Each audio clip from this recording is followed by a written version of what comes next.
اللہ الرحمن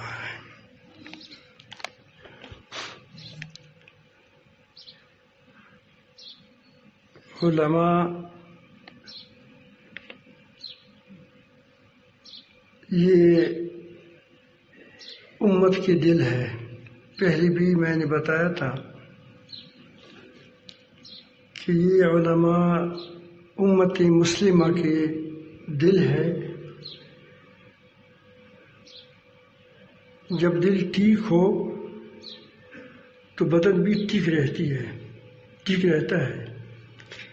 اور یہ جب علماء اپنی ذمہ داریوں کو پوری کرتے ہیں تو پھر یہ امت مسلمہ ٹھیک چلتی ہے. یہ امت میں جو بگاڑ ہوتا ہے یہ تو اصل علماء کی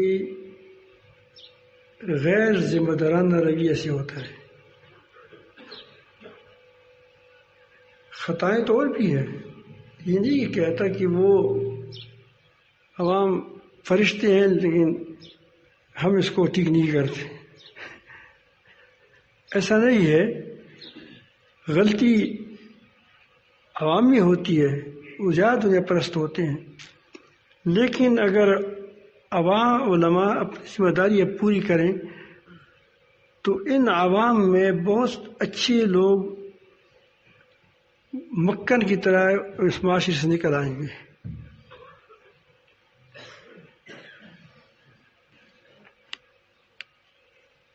ایک تو وہ علماء دنیا کو نہ دیکھیں، دنیا پر آخرت کو ترجیح دیں. اگر علماء ترجیح نہیں دیں گے تو ہم کیا دیں گے؟ ترجیح کا مطلب یہ ہے کہ جب دنیا اور آخرت کا مقابلہ آئے اس وقت اس کو دنیا میٹھی نظر آئے. اگر دنیا کے مقابلے میں آخرت کے مقابلے میں اہل علم کو یہ دنیا میٹھی نظر نہیں آتی تو وہ دین کا کام نہیں کر سکیں گے.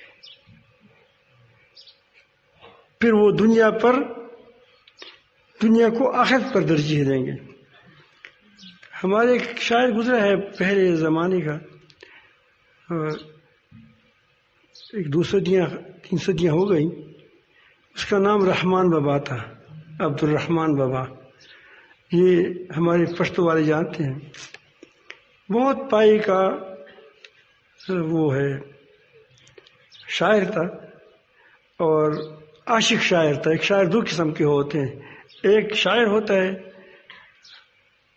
اس کو اشعار آتے ہیں، ایک عاشق ہوتے ہیں جس کے دل سے خود نکلتے ہیں. تو اس کا نام عبد الرحمان بابا تھا. اس کے بڑے زبردست اشعار ہیں. کبھی فرمائے گا کہ کر دے گلو کچی سیمت گلزار شی اغزی مکر پخپو کی بد خار شی.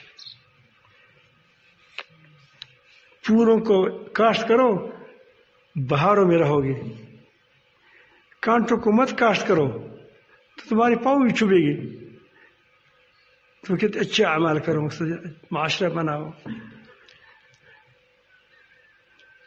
تو بڑے زبردست کبھی ایسے شعر کرتے ہیں کہ اس پر لوگ مقابلہ کرتے ہیں کہ اس کا مطلب کیا ہے. تو یہ وہ کہتے ہیں اس کی ایک شعر کا مطلب یہ ہے کہ جو لوگ جو سونا بنائے مٹی سے یہ ہنر نہیں ہے. چیز تو خوری کاندے سرزر دست خبر گئی چیز تو سرزر خور نے سرزر جوڑ کی مٹی سے سونا بنائے، یہ کمال نہیں ہے. کمال یہ ہے کہ سونے کو کیا بنائے، مٹی بنائے. دل کو ایسا مانجے کہ اس کو دنیا مٹی نظر آئے، یہ کمال ہے۔ مٹی سے تو سونا لوگ بناتے ہیں، کمہار بھی بناتے ہیں، گڑی بناتے ہیں، گڑی سے پھر سونا ملتا ہے۔ یہ کاشتکار بھی بناتے ہیں، کاشتکاری کرتے ہیں، اس سے پھر کیا ہوتے ہیں؟ سونا آتا ہے۔ کمال یہ ہے کہ کیا بنائے؟ تو یہ علماء میں بدرجہ اتم موجود ہونا چاہیے، عوام میں ہونا چاہیے۔ لیکن آپ کو معلوم ہوگا کہ اگر آپ اسکول کا ماسٹر ہے، مثلا آپ نے چوتھی نہیں پڑھی ہے تو 10ویں کو آپ پڑھا سکو گے؟ چوتھی نہیں پڑھی ہے 10ویں کو پڑھا سکو گے؟ 10ویں نہیں پڑھی ہے 10ویں کو پڑھا سکو گے؟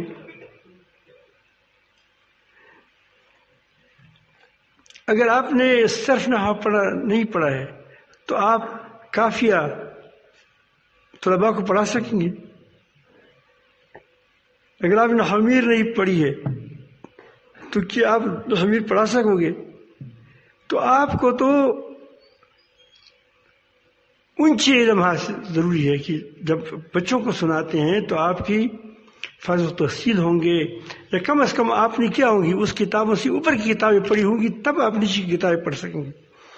تو آپ کو تزکیہ کی دوسروں سے زیادہ ضرورت ہے، زیادہ ضرورت ہے۔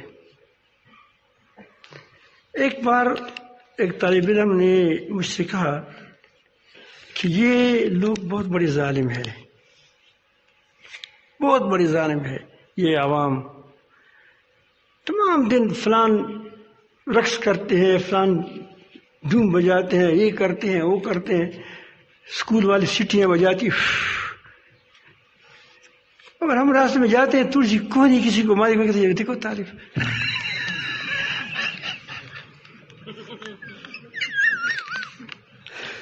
سب کوئی نہیں مار لی، ہم کیا کافر ہو گئے؟ اور وہ کیا سیٹیاں بجاتے ہیں، سنیمے بھی دیکھتے ہیں، ہر غلط کام کرتے ہیں، ویسے مسلمان ہیں، اور ہم تھوڑا سا کر تو کیا ہو جاتے ہیں۔ تو میں نے کہا کہ لوگ بہت بڑے انصاف دار ہیں۔ وہ مجھ پر بھی شک کرنے لگا کہ یہ بھی عوام کا طرفدار ہو گیا۔ تو اس نے کہا وہ کیسے؟ میں نے کہا کہ وہ عوام آپ کو بہت بڑی چیز سمجھتے ہیں۔ مجھے پشتو کی مثال دا مرغے ورزی خودو کی غم نہ کئی خود کہا ترو ورزی ترو آدھا ترو ورزی دو، تمام چڑیاں اڑتی ہیں، کوئی کچھ نہیں کرتا، کہ چک چک چک کرتی ہے، لیکن باز آئے یا وہ تیتر آئے، دیکھو، کیونکہ وہ اس کی اہمیت ہے، اس اہمیت کی خاطر اس کو انگلی اٹھائی جاتی ہے۔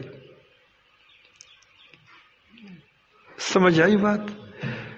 تو یہ وہ آپ کو ایک بڑا مقام پر سمجھتے ہیں کہ یہ طالب علم ہے، یہ تو نبی کریم صلی اللہ علیہ وسلم کا نائب ہے، یہ نبی کریم صلی اللہ علیہ وسلم کی دین کو سیکھنے والا ہے، وہ آپ کو بہت بڑا بزرگ سمجھتے ہیں۔ اسی لیے جب آپ کیوں نہیں مارتے ہیں تو وہ کہتے ہیں کہ دیکھو نہیں، تو اسی لیے وہ آپ کو کرتے ہیں۔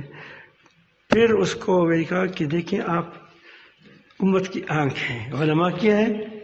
تم امت کی آنکھ ہو۔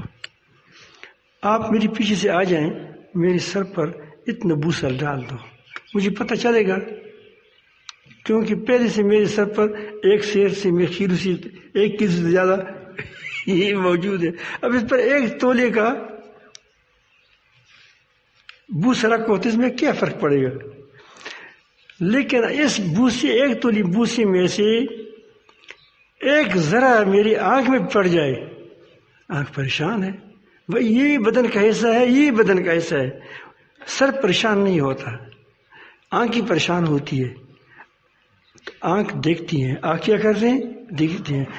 تو علماء امت کی آنکھیں ہیں، امت کی آنکھیں ہیں۔ اس میں تھوڑی چیز کیا نظر آئے گی؟ بڑی نظر آئے گی، بہت بڑی نظر آئے گی۔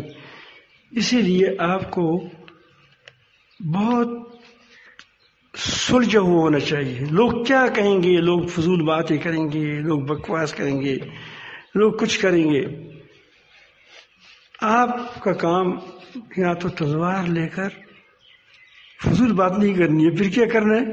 تلوار لے کر جنگ میں کودنا ہے اللہ تعالیٰ کے لیے، اور یہاں ٹھیک ٹھاک جب دواس کرنی ہو تو بڑی سنجیدگی کے ساتھ وقار کے ساتھ باتیں کریں، لوگوں کے ساتھ اچھا معاملہ رکھیں، اور کبھی بھی لوگوں کی دنیا کی طرف مت دیکھو۔ اگر آپ لوگوں کی دنیا کی طرف دیکھو گے، کس کے پاس مال ہے، تم اس مالداروں کے پاس کو دیکھو گے، تو اس سے تمہارے دل کے اندر دنیا پرستی پیدا ہو جائے گی، اور پھر تم وڈیروں کا غلام ہوں گے۔ وڈیروں کی وہ جو مالدار ہے، چودھریاں ہیں، چودراہٹ ہے، یا بڑی مالدار لوگ ہیں، آپ اس کی غلام ہو جاؤ گے، کیونکہ آپ بھی پیسے کے شوقین ہیں، وہ بھی شوقین ہے، لیکن وہ زیادہ شوقین کے ساتھ زیادہ ہے، اور یہ قاعدہ یہ ہے کہ تھوڑا کس کے پاس جاتا ہے؟ زیادہ کے پاس جاتا ہے۔ دجال جو آئے گا، دجال کا کمال کوئی نہیں ہوگا، دجال کے اندر فریب ہوگا، کچھ بھی نہیں ہوگا، وہ بالکل ٹھینکی کی طرح ہوتا ہے، اڑ جائے گا اس طرح، ٹھیک ہے۔ وہ اتنا بڑا جھوٹا ہوگا کہ اس کی جھوٹی باتوں سے لوگوں کو کیا کرے گا؟ وہ رام کرے گا، جھوٹی چیزوں سے، جھوٹی باتوں سے، جھوٹی میڈیا سے، ساری چیز اس کی جساسہ ہوگی، کیا ہوگی؟ جساسہ، اس سے لوگوں کو گمراہ کر دیں گے، اور اس کے پیچھے وہی چلے گا جس کے اندر جھوٹ ہو۔ مقناطیس اس چیز کو پکڑتا ہے کہ جس کے اندر کیا ہو، اس مقناطیس کی طرف کششتا ہو، جھوٹا جھوٹی کے پاس جائے گا۔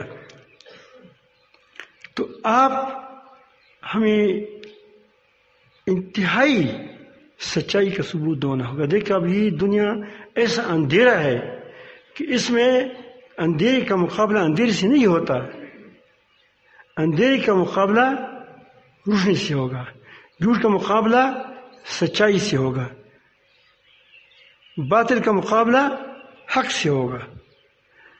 علی خواص رحمۃ اللہ ایک بزرگ گزرے ہیں، بہت بڑے بزرگ ہیں،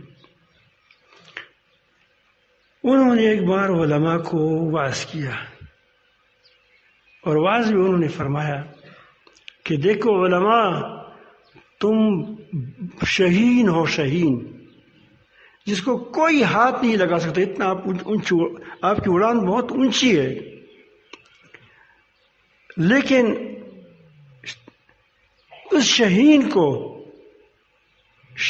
کو یہ شکاری جال بچھاتا ہے، اس میں بسیدہ ہڈی رکھتا ہے، اور اس پر اوپر سے وہ دیکھتا ہے شہین کہ یہاں تو ہڈی ہے، مفت بھی ہے، اس پر وہ گرتا ہے شہین، اور شہین پھر وہ جال میں آ جاتا ہے، جب جال میں آ جاتا ہے تو بچوں کا کھلونا بنتا ہے۔ اگر آپ اس دنیا پر گرو گے تو یاد رکھو تم بڑے لوگوں کا کھلونا بن جاؤ گے، اس کی چپلوس بن جاؤ گے، بادشاہوں کی چپلوسی کریں گے، آپ وڈیروں کی چپلوسی کریں گے، آپ بڑی چپلوس ہوں گے، ہر وقت آپ ان کے لیے ہنس ہوگی، ہنسی نہیں آئے گی تم کو، ہنسی آئے گی نہیں۔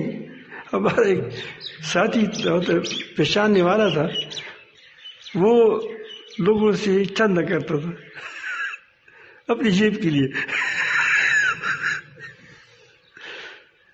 تو میں نے اس کو کہا کہ کیا حال ہے؟ اس نے کہا کہ جھوٹی ہنسی ہے، ہنسی نہیں آتی، لیکن اس نے ہنسی کہتا ہے کچھ نہ کچھ دے دے۔ امید ہے کہ آپ میری بات کو سمجھ چکے ہوں گے۔ تو علماء اپنی وقار کو، اپنی آپ کو پہچانیں، اور دنیا پر آخرت کو ترجیح دیں، اور ترجیح کا مطلب یہ ہے کہ جب دونوں کا مقابلہ آ جائے تو آخرت کے مقابلے میں تمہیں دنیا میٹھی نظر آئے، اگرچہ وہ اربوں روپے نہ ہو، کروڑوں روپے نہ ہو، وہ صدارت نہ ہو، وہ بشاعت نہ ہو، لیکن اگر وہ تم کو وہ یہ آخرت کے مقابلے میں ملتی ہے تو آپ اس کو کیا سمجھیں کہ یہ کاغذی دنیا ہے. یہ کیا ہے؟ یہ مٹی ہے، یہ مٹی ہے. بل تؤثرون الحیات الدنیا والآخرۃ خیر وابقیٰ. تو اگر آپ اس کو اپنایا، آج سے میں بھی کوشش کروں گا، آپ بھی آج سے ٹھان لیں کہ ہم نے آج سے دنیا پر آخرت کو ترجیح دیں گے. آپ کی اصلاح شروع ہو گئی، آپ کی اصلاح شروع ہو گئی، کیونکہ آپ کا کانٹا بدل گیا. آپ نے دیکھا ہوگا آپ اسٹیشن میں ہوتے ہیں، وہاں ایک کانٹا ہوتا ہے، تھوڑا سا کانٹا تبدیل کرو تو کہیں سے کہیں تمہاری گاڑی چلی جائے گی. تو آپ دل کا کانٹا دنیا کی بجائے آخرت کی طرف کر دو تو انشاءاللہ آپ کے تمام امور، خواہ وہ بظاہر دنیا کی امور ہے، دینی امور ہے، سارے ان کا رخ اللہ کی طرف ہو جائے گا. اگر آپ کا کانٹا دنیا کی طرف ہے تو اگر آپ تمہاری دینی کام بھی دنیاوی ہو جائیں گے، تمہاری دنیاوی کام تو ایسے بھی دنیاوی ہوں گی، تمہاری دینی کام بھی کیا ہو جائیں گی؟ دنیاوی ہو جائیں گے. اللہ تعالی ہمیں سچائی کے ساتھ دین پر قائم رکھے اور دین کی پھیلانے کی توفیق بھی عطا فرمائے.